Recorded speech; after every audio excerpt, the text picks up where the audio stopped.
Hello everyone, my name is Mike, and for today I have the 5 things you need to do after getting a Windows machine. Now I just want to remind you, if you learned something, or if you think your friends might learn something from this, please make sure to like and subscribe for more content every week. Now for step 1, this really depends on whether you actually went out and bought a pre-made Windows machine or just installed Windows for the first time. If you just installed Windows, then what you need to do is install all the drivers that match up with all of your hardware components. So generally what this will mean is downloading the drivers for your graphics card and also grabbing that disk that comes with your motherboard and installing those as well. It's actually really important that you install those motherboard drivers in order to take full advantage of certain things like USB 3.0 or really any of the unique features that come with your motherboard. Now on the flip side, if you have a pre-built machine, generally speaking, all of these drivers will actually be pre-installed. But at the same time, your manufacturer will generally also go ahead and include a lot of really bad programs that I'm just going to bundle up and call crapware.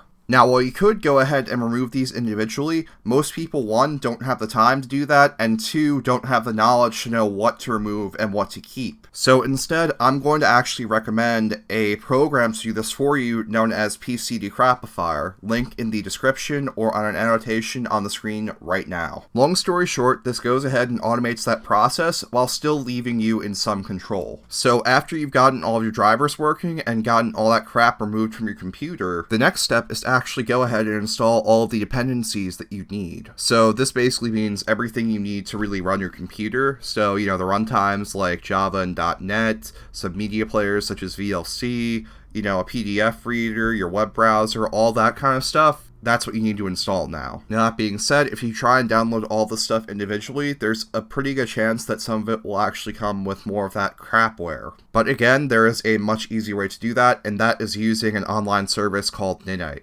Basically, it lets you choose all the individual programs that you want without installing any of the crapware that sometimes comes with them. Now, I'll have a link on screen to the website and in the description, but I will also have a link in the description for the personal download that I would use. It's basically a bookmark that I keep and use whenever I need to set up a client computer. So now that you've got the absolute basics done, it's time to go ahead and install some type of antivirus and anti-malware. Now, you can actually go ahead and install both of these through Ninite.com as well, and in fact, I included my own personal preferences in that link I talked about. Basically, for the antivirus, I would personally recommend Avast, only downside being that there's a bunch of begging and pleading for you to buy the paid version. That being said, in the free version, there's a bunch of pretty cool features included, but if you hate the begging and pleading, you can actually go ahead and use Microsoft Essentials. Strangely enough, it does actually do the trick. As for anti-malware, just use Malwarebytes, please. It's the best one out there. Alright, so once you have an antivirus and anti-malware on your machine, congratulations, your machine is actually pretty secure now. So the next step is to actually go ahead and make sure your web browser is secure with the help of a couple extensions. The first one I would recommend is an ad blocking extension, in particular, uBlock Origin. So why am I, someone making a video on YouTube, recommending an ad blocker to you?